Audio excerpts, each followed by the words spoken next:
નમસ્કાર, મંતવ્ય ન્યૂઝમાં આપનું સ્વાગત છે. હું છું કુંજ. વાત કરવી છે યુજીસી માર્ગદર્શિકાને લઈને. જી હા, હવે કોઈ પણ યુનિવર્સિટી કે હાયર એજ્યુકેશન ઇન્સ્ટિટ્યૂટમાં આસિસ્ટન્ટ પ્રોફેસરથી લઈને વાઇસ ચાન્સેલર સુધીના નિયમોમાં મોટો ફેરફાર થયો છે. મહત્વની વાત એ છે, ચાન્સેલર બનવા માટે હવે જે અધ્યાપનના અનુભવની જરૂર પડશે નહીં, અને આ માટે યુજીસી અલગ ગાઈડલાઈન પણ જાહેર કરી છે. ગાઈડલાઇન્સમાં ઘણા એવા મુદ્દાઓનો લઈને ઉલ્લેખ કરવામાં આવ્યો છે. કોઈપણ યુનિવર્સિટી હોય, હાયર એજ્યુકેશન ઇન્સ્ટિટ્યૂટના વાઇસ ચાન્સેલર બનવા માટે અધ્યાપન અનુભવની જરૂર નહીં રહે. પરંતુ યુજીસીની આ નવી ગાઈડલાઈન પ્રમાણે હવે કોઈપણ ઉમેદવાર જે તેના ક્ષેત્રમાં નિષ્ણાંત છે તે કોઈપણ ઉચ્ચ શિક્ષણ સંસ્થાના વાઇસ ચાન્સેલર બની શકશે, અથવા કે જેમને સિનિયર લેવલ પર કામ કરવાનો 10 વર્ષનો અનુભવ હોય. તેમનો ટ્રેક રેકોર્ડ શું છે તે પણ મહત્વનું છે. અને આમ તેનો અર્થ એ થઈ રહ્યો છે કે સારા રેકોર્ડ, ક્ષેત્રના અનુભવ ધરાવતા લોકોને વાઇસ ચાન્સેલર બનાવી શકાય. જોકે કુલપતિની નિમણૂક માટે એક કમિટી બનાવવામાં આવશે અને જે આખરી નિર્ણય લેશે. આ તમામ મુદ્દાઓને લઈને વાત કરવી છે. યુજીસી માર્ગદર્શિકાને લઈને વાત કરીશું આ તમામ મુદ્દાઓ ઉપર સીધો સંવાદમાં.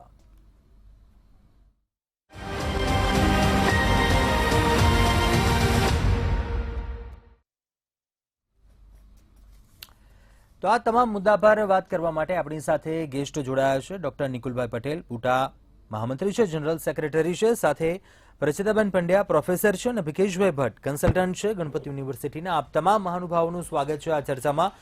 સૌપ્રથમ ભિકેશભાઈ, આપનાથી શરૂઆત કરવા માંગુ છું. પ્રથમ પ્રશ્ન આપને કરવા માંગુ છું. યુજીસીની માર્ગદર્શિકા આ કઈ રીતે જુઓ છો આપ? સૌ પ્રથમ તો જે આ બદલાવ, જે મુદ્દાઓને લઈને જે વાત કરવામાં આવી છે, બદલાવ કઈ રીતે જુઓ છો આપ? હું એવું માનું છું કે યુજીસીને અત્યારે જે ભાવનાથી અને જે ઉદ્દેશ સાથે ફેરફાર કરાયા છે અને ગાઈડલાઇન્સ જાહેર થઈ છે, એમાં આ જે નિયમ હતો અત્યાર સુધી કે આસિસ્ટન્ટ પ્રોફેસર, એસોસિએટ પ્રોફેસર અને વીસી, આ બધી નિમણૂકોમાં 10 વર્ષનો શૈક્ષણિક અનુભવ અત્યાર સુધી અનિવાર્ય હતો. પણ હવે થોડીક આમાં લવચિકતા, થોડી એવી કે જેમાં વધુ યોગ્ય માણસ, ભલે એકેડેમિક એક્સપિરિયન્સ એનો ઓછો હોય, પણ એના ફિલ્ડનું, એના ક્ષેત્રનું, એ જે ઉદ્યોગ સાથે કે જે ક્ષેત્ર સાથે સંકળાયેલા હોય એમાં પણ એનું ઊંડું જ્ઞાન હોય, એમાં એમણે જે કામ કર્યું છે એ મહત્વનું પ્રદાન હોય એના ક્ષેત્ર માટે, તો એવા માણસોને પણ વાઇસ ચાન્સેલર કક્ષાનો હોદ્દો પણ આપી શકાય, એવી એક ઉદાર નીતિ તરીકે હું આને જોઉં છું. પ્રચિતાબેન, આપને પ્રશ્ન કરવા માંગુ છું. માર્ગદર્શિકામાં આ બદલાવ આપ કઈ રીતે જુઓ છો? તમામ જે મુદ્દાઓને હાલ જે આ બદલાવ કરવામાં આવે છે તેને લઈ એક બહુ યોગ્ય સમયે ઉપાડાયેલો આ વિષય છે. ગઈકાલે આપણા શિક્ષણ મંત્રી શ્રી ધર્મેન્દ્ર પ્રધાનજીએ આ વિગતને જાહેર કરી અને 5 માર્ચ સુધીમાં આપણે એના આધારે કેટલાક સજેશન્સ કરવાના છે. પહેલું તો શિક્ષણ નીતિ જ્યારે લાગુ કરવામાં આવી ને ત્યારે કેવી રીતે લાગુ કરવી, પહેલો પ્રશ્ન એ હતો. અને બીજું, એને કેવી રીતે એક્ઝિક્યુટ કરવી. આ જે પ્રશ્નો એ દરમિયાન થયેલા છે અને કેટલીક ગાઈડલાઈન જાહેર કરવી જ પડે એ પ્રકારની છે. કારણ કે હવે એજ્યુકેશનના ક્ષેત્રમાં બહુ ડ્રાસ્ટિક ચેન્જ તમે અનુભવશો. જેમ કે અત્યાર સુધી સ્કિલ ડેવલપમેન્ટ નહોતું તો એને એન્ટર કરવામાં આવ્યું છે. 3 યર્સ ડિગ્રી કોર્સની જગ્યાએ હવે 4 યર્સ ડિગ્રી કોર્સ આપણે ત્યાં થશે. એટલે બનશે એવું કે બીજું arts, commerce, science, engineering, medicine, આ બધી જ ફેકલ્ટીની અંદર કેટલાક વિષયો કમ્પલસરી તરીકે તમારે ભણવાના થશે. એટલે એને ભણાવવા માટેના નિયત કરનાર વ્યક્તિની લાયકાત શું, એવા પ્રશ્ન જ, કારણ કે એવા અનેક વિષયો આમાં એન્ટર થયા છે કે જે વખતે તમારે એને ભણાવનાર વ્યક્તિ કોણ, એ નિર્ણયાત્મક તબક્કો પહોંચવો પડે. કારણ કે એ વિષયનો નિષ્ણાત પણ હોવો જોઈએ અને એ વિષયની સાથે સાથે જે બીજી ડિસિપ્લિન છે એનાથી પણ એની અવેરનેસ હોવી જોઈએ, એ બહુ જરૂરી છે. એટલે આ મલ્ટી ડાયમેન્શનલ હતા. એટલે એ પ્રકારના આ અત્યારે હાલ જે લાગુ કરાયા છે એ નિયમોમાં બેઝિક વસ્તુ જે છે નેટ સ્લેટ પહેલા કમ્પલસરી હતી, પણ પીએચડી ના ઉમેદવારો માટે એની બાકાત હતી, જે અત્યારે પણ હાલ છે કે નેટ સ્લેટ ક્લિયર કરો ને પીએચડી નથી તો પણ અધ્યાપક બનવા માટે તમે નેટ સ્લેટને કારણે લાયક બની શકો છો. જે પીએચડી કરેલા છે એ લોકોએ નેટ સ્લેટ ક્લિયર ન કર્યું હોય તો પણ એ કરી શકતા હતા. આ કાયદો હજુ એમનો એમ જ છે, એમાં કોઈ ચેન્જ નથી. અને આગળની દ્રષ્ટિએ આગળના સંદર્ભમાં જો આપણે વિચારવાનું થાય છે તો હવે નવા વિષયો જે દાખલ થશે અથવા તો દાખલ થઈ રહ્યા છે એમાં નિમણૂકો કેવી રીતે આપવી, અધ્યાપક, સહાયક અધ્યાપક અને એસોસિએટ પ્રોફેસર આવી 3 કેટેગરી નક્કી થયેલી છે. તો આમાં હાયર લેવલ કેવી રીતે નક્કી કરવું, એના માટેની કમિટી હશે વગેરે. એટલે એ જે આજે થયેલા છે એની અંદર ઘણા બધા નવા પ્રાવધાનો મૂકવામાં આવ્યા છે. જે અધ્યાપક, જે શિક્ષક એ હંમેશા પોતાના વિષયને લઈને બીજા વિષયો સાથેનું તાદાત્મ્ય જો સાધી શકતો હશે તો એના માટે એ વિદ્યાર્થીઓને આપવા માટે અહીંયા ઘણું બધું છે. અને એ રીતે જોતા મને રિસર્ચના પોઈન્ટ ઓફ વ્યૂથી જ્યારે હું જોઉં છું આને તો મને બહુ ઉમદા આ દેખાય છે. અને આમાં આ પ્રકારના આર્ટ્સ ફેકલ્ટીના નજર સમક્ષ રાખીને જો હું જોઉં છું તો મને બહુ જ આમાં ઘણા બધી વિશ્વાસ બેસે છે. પ્રશ્ન માત્ર આટલો જ છે કે તમે વાઇસ ચાન્સેલરની ઉંમર તમે 65 થી 70 કરી છે. એની માટેના કારણો પણ હશે, કદાચ બહુ સારો લાભ લાંબા સમય સુધી શિક્ષણ જગતને મળે હશે, પણ એ ન વધારી હોત પણ વ્યક્તિએ એ પોતે કરત જ કામ, કારણ કે જે ક્ષેત્રને વરેલો છે. એટલે એ બાબતને હજુ ડિબેટને અવકાશ છે, એટલું કહી શકાય. નિકુલભાઈ, આપનો નજરિયો જાણવો છે. આપ કઈ રીતે જુઓ છો માર્ગદર્શિકાને, જે ચેન્જીસ છે તેને લઈ શું કહેવું છે આપનું? યુજીસી એટલે યુનિવર્સિટી ગ્રાન્ટ કમિશન. હવે આપણે જોઈએ યુજીસી ની જે ગાઈડલાઈનો છે ફક્ત હાયર એજ્યુકેશન માટે છે, એટલે એને નવી શિક્ષણ નીતિ જોડે મારી દ્રષ્ટિએ કોઈ લેવા દેવા નથી. કારણ કે યુજીસી એક એવું બોડી છે જે ઇન્ડિપેન્ડન્ટ રેગ્યુલેટરી બોડી છે કે જે શિક્ષણ અને શિક્ષકના યુનિવર્સિટીના માપદંડોનું યોગ્યતા અને એના માટેના નિયમોની ઘડતર કરે છે. અત્યાર સુધી આપણે જોઈએ તો હંમેશા જ્યારે બી પે કમિશનનું રિવિઝન થાય, એટલે કે પહેલું પગાર પંચ, બીજું પગાર પંચ, છેલ્લે આપણે જોઈએ 7મું પગાર પંચ આવ્યું, એની પહેલા 6ઠું પગાર પંચ આવ્યું. એટલે કે 6ઠ્ઠા પગાર પંચ પછી 2010માં મારા ખ્યાલથી યુજીસીની 6th પેની ગાઈડલાઈન આવી કે જ્યાં આસિસ્ટન્ટ પ્રોફેસર તમારે બનવું હોય તો શું ગાઈડલાઈન હોય, એના પછી એસોસિએટ પ્રોફેસર. તો આના પર એપીઆઈ બેઝડ કેલ્ક્યુલેશન એટલે કે એકેડેમિક પરફોર્મન્સ ઇન્ડેક્સ, એટલે કે પોતાના કાર્યકાળ દરમિયાન તમે જે અનુભવ કરો, તમે રિસર્ચ મેળવો, તમે જે ટ્રેનિંગ અટેન્ડ કરો, એ બધાના પોઈન્ટ્સ આપીને તમને એક યોગ્યતા માટેના અનુલક્ષીને કરતા હતા. નેટની એ જ રીતના 2016 થી 7મા પગાર પંચના આવ્યા પછી 2018માં યુજીસીના રેગ્યુલેશન આવ્યા. એની અંદર 360 ડિગ્રી ના ડેવલપમેન્ટના 360 ડિગ્રી કામ કરવાના ગાઈડલાઈન છે, જેમાં એને ઇન્ડસ્ટ્રી ટ્રેનિંગ કરવાનું હોય, વિદ્યાર્થીના ફીડબેકના લેવાના હોય. આ બધાના આધારે એક શિક્ષકના પરફોર્મન્સ ઇવેલ્યુએટ થતા હતા અને એને આગળ કેટલા લેવલ સુધી જવાનું એના માટેની કામગીરીનું ડેફિનેશન હતું. એટલે એક એવી પરિભાષા હતી કે જ્યાં પરફોર્મ કરો અને તમે સિદ્ધિ મેળવો.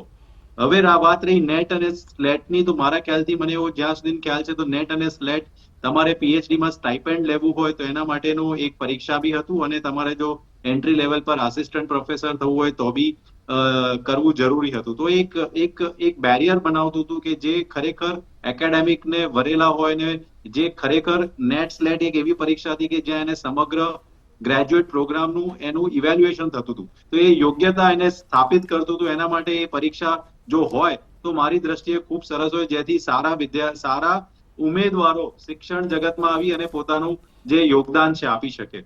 વાઇસ ચાન્સેલરની નિમણૂકની વાત કરવા માંગીશ, કારણ કે તમે જુઓ કે જે યુજીસીની ગાઈડલાઈન છે એમાં 10 વર્ષનો પ્રોફેસરનો અનુભવ, ખાલી 10 વર્ષનો શિક્ષણનો અનુભવ નહીં, પ્રોફેસર તરીકેનો તમારો 10 વર્ષનો જો અનુભવ હોય તો જ તમે વાઇસ ચાન્સેલરના પદ માટે એલિજિબલ થાવ. એનો મતલબ એવો થયો કે કોઈ વ્યક્તિ એકેડેમિક સંસ્થાના સર્વોચ્ચ પદ ઉપર બેઠતો હોય તો એ જ્યારે સર્વોચ્ચ પદ ઉપર બેસે છે તો એની પાસે જે એકેડેમિક અનુભવ હોવો જોઈએ એ સર્વોચ્ચ પદનો 10 વર્ષનો મિનિમમ હોવો જોઈએ.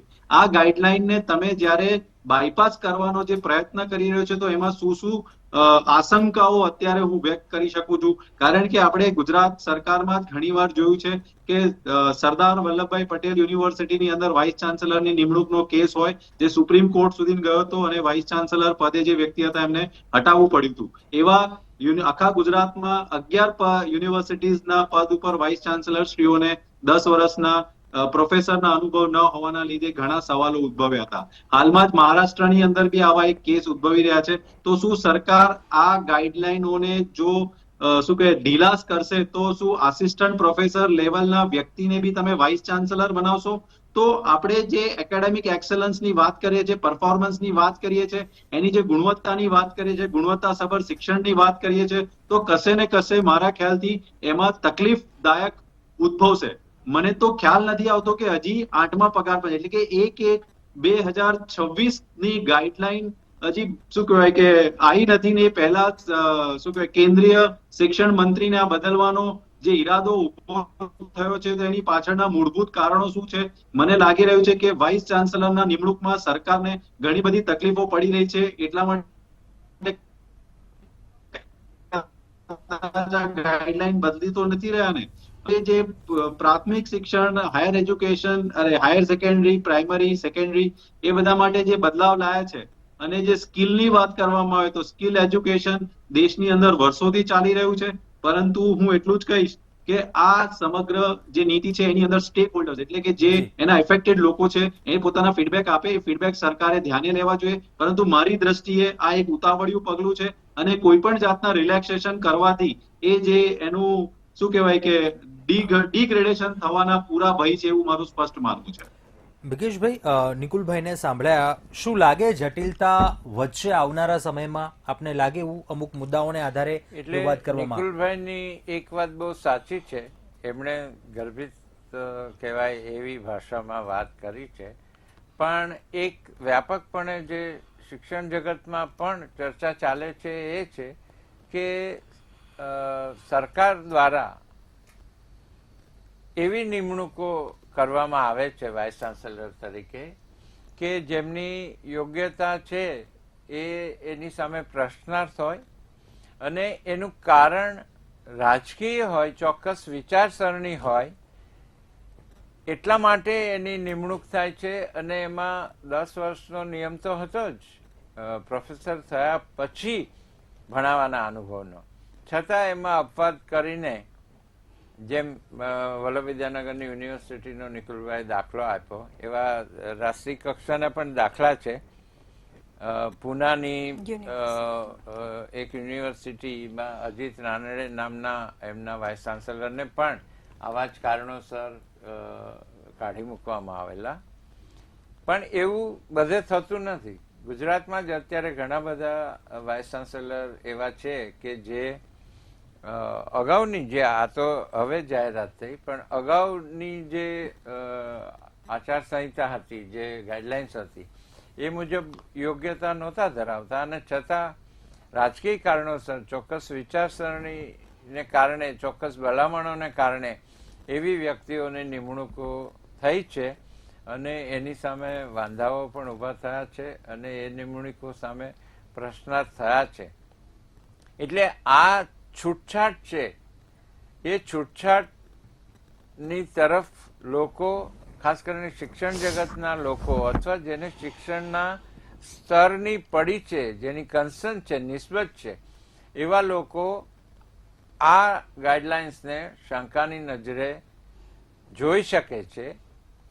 એવી આ એક નવી જોગવાઈ ઊભી થઈ છે. અને એક બાબત સારી છે કે સરકારે અત્યારે તો ડ્રાફ્ટ તરીકે આ ગાઈડલાઇન્સ જાહેર કરી છે અને 5મી માર્ચથી આનો અમલ થાય અને ત્યાં સુધીમાં લોકો પોતાનો પ્રતિભાવ, પોતાનો અભિપ્રાય સરકારને મોકલી શકે છે, શિક્ષણ ખાતાને મોકલી શકે છે. અને શક્ય છે કે એ અવાજ જો તીવ્ર બને, અનેક મોટા શિક્ષણ શાસ્ત્રીઓ જો આ બાબતે વાંધો લે તો આમાં ફેરફારને અવકાશ છે, થઈ શકે છે. પ્રચેતાબેન, આપનું માનવું છે ક્યાંક આ જે જટિલતાની વાત છે, ઉતાવળિયું પગલાંની જે વાત છે, જે ચેન્જીસની ઇમ્પ્લિમેન્ટની જે વાત પણ ક્યાં કરી નિકુલભાઈએ, આપનું શું મત છે તે મામલે? ચોક્કસપણે હું એટલું કહીશ કે એક નિકુલભાઈ એને ન્યૂ એજ્યુકેશન પોલિસી સાથે નથી જોડતા, એ મારા માટે બહુ આશ્ચર્યજનક વિગત છે. કારણ કે આપણે ન્યૂ એજ્યુકેશન પોલિસી અંતર્ગત તો ભણાવી રહ્યા છીએ અત્યારે. ધારો કે આઈકેએસ વિષય અને વેલ્યુ એડેડ કોર્સ તરીકે આપણે એને કર્યો છે. હવે એને ભણાવશે કોણ? એને નિયત કરવા માટેના જે ક્રાઇટેરિયા હોય એમાં હાલના સંજોગોમાં જે વ્યક્તિના લેક્ચર્સ ઘટી રહ્યા હોય એને કમ્પલસરી એ વિષયો ભણાવવા પડે છે, એની ક્રેડિટ પણ બેઝ છે. આવા અનેક પ્રશ્નો છે. હવે એ વિષયને ભણાવવાનો હકદાર કોણ? કેમિસ્ટ્રીનો માણસ શું એ વિષયને આપી શકશે ન્યાય? આ એક પહેલો પ્રશ્ન છે. કોણ એને ન્યાય આપી શકે? એટલે જે તે વિષયની અંદર ખાસ કરીને આ જે આમાં એમ છે કે એમાં 3 બાબતો મને જે બહુ જ મહત્વની લાગે છે કે તમારો બીએ લેવલ પર એટલે બેચલર લેવલ પર, પીજી લેવલ પર કે પછી તમારા પીએચડી માં, આ ત્રણેયમાં વિષયોનું અલગ હોઈ શકે છે અને તમે પીએચડી એ જ ડિસિપ્લિનમાં કરો એવું જરૂરી નથી. આ છે ને એ કેલામની ગણતરી ચોક્કસ છે.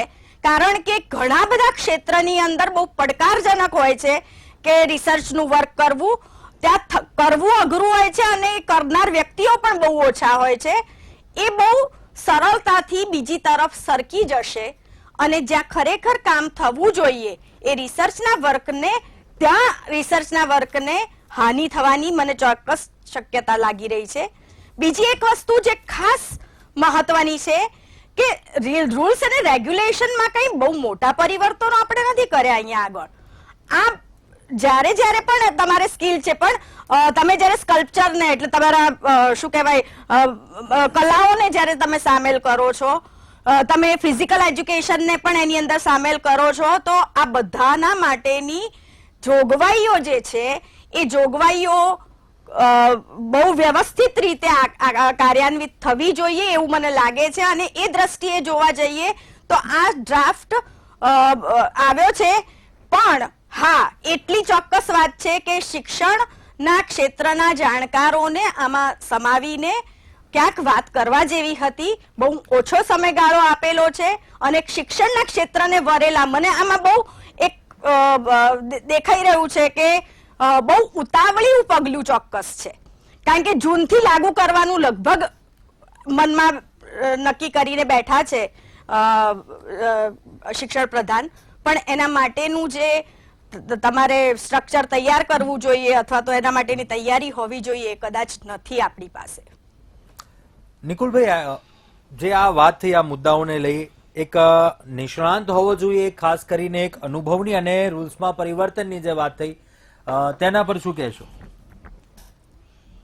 સૌ પ્રથમ હું કહેવા માંગીશ, યુજીસી જે ગાઈડલાઈન બહાર પાડે છે એ assistant professor, associate professor, professor, vice chancellor અને યુનિવર્સિટીની અંદર અલગ અલગ પદ ઉપર બેઠેલા લોકોની નિમણૂક માટેની જે ગાઈડલાઈન છે એ શું હોવી જોઈએ, એને શિક્ષણ પદ્ધતિ જોડે કોઈ લેવા દેવા નથી એવું મારું સ્પષ્ટ માનવું છે. બરાબર છે. હવે વાત રહી કે જે તે વિષયના નિષ્ણાંતો મળે છે નથી મળતા. હાલ તમે જુઓ કે સરકારી અને ગ્રાન્ટીન એડ યુનિવર્સિટીની અંદર મહત્તમ પદો ખાલી છે અને પદો ખાલી હોવાના પાછળના મૂળભૂત કારણો તમે જોવા જાઓ તો ભરતી પ્રક્રિયા સદંતર, નીરસતા અને ધીરી હોવાના લીધે છે.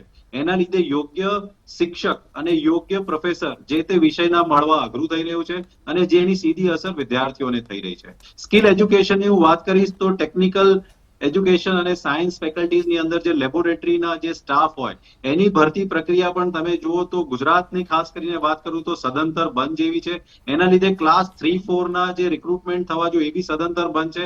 એના લીધે જે વિદ્યાર્થીઓને પ્રેક્ટિકલ જ્ઞાન મળવું જોઈએ એ કશે ને કશે મળી નથી રહ્યું. તો એની પાછળ બી જોઈએ તો કારણો શું છે તો સરકારની નીરસતા છે. હવે આ બધુંને ઓવરકમ કરવા માટે થઈ અને તમે ગાઈડલાઇન્સને તમે ઢીલી કરો તો એ ઢીલી કરવા પાછળનો ઉદ્દેશ્ય શું છે? ઉદ્દેશ્ય એ છે કે વાઇસ ચાન્સલર જે એકેડેમિકનું સર્વોચ્ચ પદ છે ત્યાં પહોંચવા માટેના જે લોકો કાર્ય કરી રહ્યા છે ને જે ગુણવત્તા જબર જે કાર્યવાહી કરી રહ્યા છે રિસર્ચ પેપર પબ્લિકેશન કરી રહ્યા છે, પ્રોફેસર બની રહ્યા છે. તો હવે સમજી લો કે આસિસ્ટન્ટ પ્રોફેસર નો 2 વર્ષનો બી અનુભવ હોય અને તમે તો એની જે ક્વોલિટી ઓફ એડમિનિસ્ટ્રેશન હશે એ શું હશે, એના પર પ્રશ્ન ચિહ્ન હંમેશા ઉભો થાય છે. એટલે જે સ્કિલ એજ્યુકેશન, ગુણવત્તાસભર શિક્ષણ, તો યુજીસી ની જે ગાઈડલાઈનો છે એ હળવા કરવામાં મને એવું લાગી રહ્યું છે કશે ને કશે શૈક્ષણિક જગતને અને આવનારી પેઢીને બહુ મોટું નુકસાન થવાનું છે. કારણ કે ત્યજજ્ઞ સમજી લો કે એક 20 વર્ષના અનુભવ વાળો શિક્ષક જે વિષય સારી રીતે ભણાવી શકશે એ કદાચ 1 વર્ષના અનુભવ વાળો શિક્ષક કે જે પ્રોફેસર છે એ એનું એટલું યોગદાન નહીં આપી શકે. હું એના સ્કિલ માટે ચેલેન્જીસ નથી કરતો, પરંતુ assistant professor, associate professor, professor એક તબક્કાવાર પ્રમોશન થઈ અને પહોંચનાર વ્યક્તિ અને છેલ્લે વાઇસ ચાન્સેલર બનવા માટેનો જે એનો પ્રયત્ન હોય તો એ એના જીવનભરના નિષ્કર્ષના જ્યારે નિચોડીને વાઇસ ચાન્સેલર પદ ઉપર બેસે છે ને તો એ શૈક્ષણિક સંસ્થાને એક અલગ આયામ પર લઈ જાય છે. અને એ બધું જ જો તમે જુઓ તો છેલ્લા ઘણા સમયથી જે ડેટ્રોરેશન થયું છે ને એનું મૂળભૂત કારણ જુઓ તો જે વાઇસ ચાન્સેલર પદ ઉપર બેઠેલા જે લોકોને પોલિટિકલ થઈ અને એમના જે ક્વોલિફિકેશન છે એમાં કોમ્પ્રોમાઇઝ કરીને જે નિમણૂકો થાય છે તો એની સીધી અસર શૈક્ષણિક જગતને થાય છે. હું તો એટલું જ માનીશ કે જે બી મિનિમમ ક્વોલિફિકેશન્સ જે અત્યારે હાલ છે એ બરાબર છે અને આવનારા દિવસોમાં આને હળવા કરવા એ સરકારની સ્પષ્ટ નીતિ દર્શાવે છે કે આ બધું જેવું છે એને હજી બી શું કહેવાય કે નીચેના સ્તર ઉપર લઈ જવાનો સરકારનો પ્રયત્ન હોય એવું લાગે છે. અમે તો અમારો અભિપ્રાય સરકારને જમા કરાઈશું કે જૂની જે પદ્ધતિ છે, જૂના જે ગાઈડલાઈન છે ખૂબ જ સરસ છે અને એ પ્રમાણે ચાલુ રહેવા જોઈએ. મુકેશભાઈ, આપનું શું માનવું છે? ક્યાંક શિક્ષણ પદ્ધતિ ઉપર શું ફરક પડશે? જે મુદ્દા ઉપર વાત કરી, આપને લાગે છે એમાં કોઈ? અને બીજી એક વાત કે જે પદ, જે હોદ્દો હજુ પણ જ્યાં ખાલી છે તે ક્યાંક ભરતી પ્રક્રિયા છે તે જટિલ બની જશે આવનારા સમયમાં આ ચેન્જીસ ઇમ્પ્લિમેન્ટ થશે તો?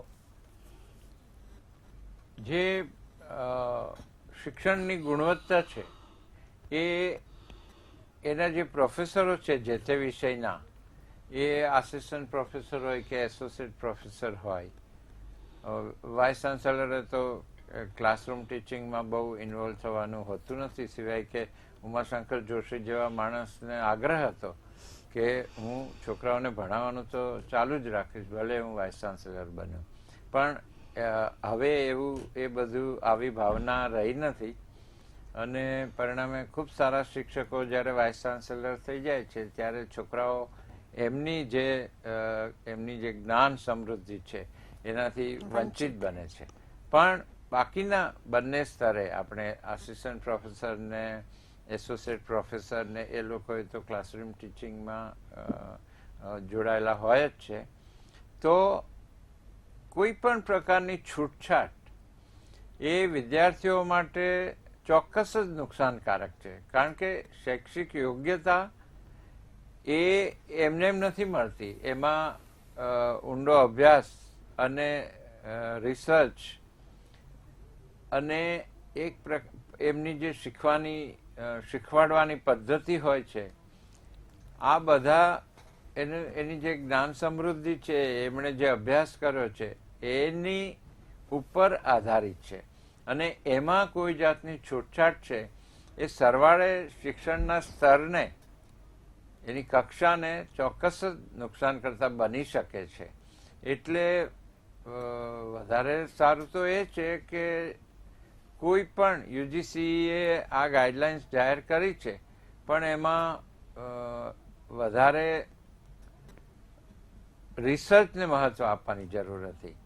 એને બદલે આવી છૂટછાટ આપવામાં આવે તો દેખીતો ઈરાદો એવો લાગે કે આમાં જડતા નિયમમાં થોડી ઓછી થાય અને યોગ્યતાના ધોરણે જે તે ક્ષેત્રના અનુભવના આધારે પણ વીસી તરીકેની નિમણૂક થઈ શકે એવું દેખીતું લાગે છે. પણ વાસ્તવમાં આનો ઉપયોગ કેવી રીતે થશે એ બહુ વિચારવા જેવી બાબત છે. અંતમાં પ્રચિતાબેન આપને પૂછવા માંગુ છું, આ શિક્ષણ પદ્ધતિ ઉપર શું ફરક પડશે? જે હોદ્દાઓ, જે સર્વોચ્ચ હોદ્દાઓ જે ખાલી છે, નિકુલભાઈએ કીધું કે અમુક ઘણી એવી યુનિવર્સિટીઓ હશે ત્યાં જગ્યા, હોદ્દો ખાલી હશે, ક્યાંક જટિલ બની જશે આવનારા સમયમાં? આ જે ડ્રાફ્ટ છે એના આધારે તો સરળ બનવા જઈ રહી છે. કશું જટિલ બનવા જેવાની સ્થિતિમાં આપણે છીએ જ નહીં. આમાં તો હળવા કર્યા છે આપણે એના માટેના નિયમો. પ્રશ્ન માત્ર આટલો છે કે જે વ્યક્તિ વાઇસ ચાન્સેલરના સ્થાન પર બેસે એને શિક્ષણના સ્તરને નીચે નથી જવા દેવાનું. એ એની પહેલી શરત હોવી જોઈએ. જે માત્ર સરકારને ચલાવવું છે એ પ્રમાણે ચલાવવા દેશે એટલે સરકારના માનીતા ને ગેરમાનીતા આવી શું કહેવાય પાયરીમાં લોકો દાખલ થાય એવા પ્રયત્નો ન થવા જોઈએ. અને નિકુલભાઈની એ બાબત સાથે તો હું પોતે સહમત છું કે શિક્ષણનું સ્તર ગુજરાતની અંદર આપણે જે રીતે કથળી રહ્યું છે એટલે તમારા નિયમ હોય, નિયમમાં અપવાદ પણ હોઈ શકે, પણ અપવાદને નામે આપણે સાવ જ એટલા બધા નિયમો હળવા ન કરવા જોઈએ કે જેથી યોગ્ય વ્યક્તિને સાચું સ્થાન ન આપી શકીએ. જી જી, ચોક્કસ સમયનો અભાવ છે. પ્રચેતાબેન, ભિગેશભાઈ અને નિકુલભાઈ, આપ તમામ આ ચર્ચામાં જોડાયા, આપનો અભિપ્રાય આપ્યો, ખૂબ ખૂબ આભાર. અંતમાં કહેવાનું એટલું થાય યુજીસીની માર્ગદર્શિકા, પરંતુ હજુ પણ જ્યારે ઇમ્પ્લિમેન્ટની વાત આવે, શિક્ષણ પદ્ધતિની વાત આવે, સ્તરની વાત આવે, શું ચેન્જીસ આવશે આવનારા સમયમાં તે જોવું રહ્યું. અત્યારે સીધો સંવાદમાં બસ આટલું. વધુ સમાચાર અને અપડેટ મેળવવા માટે આપ જોતા રહો મંતવ્ય ન્યૂઝ. નમસ્કાર.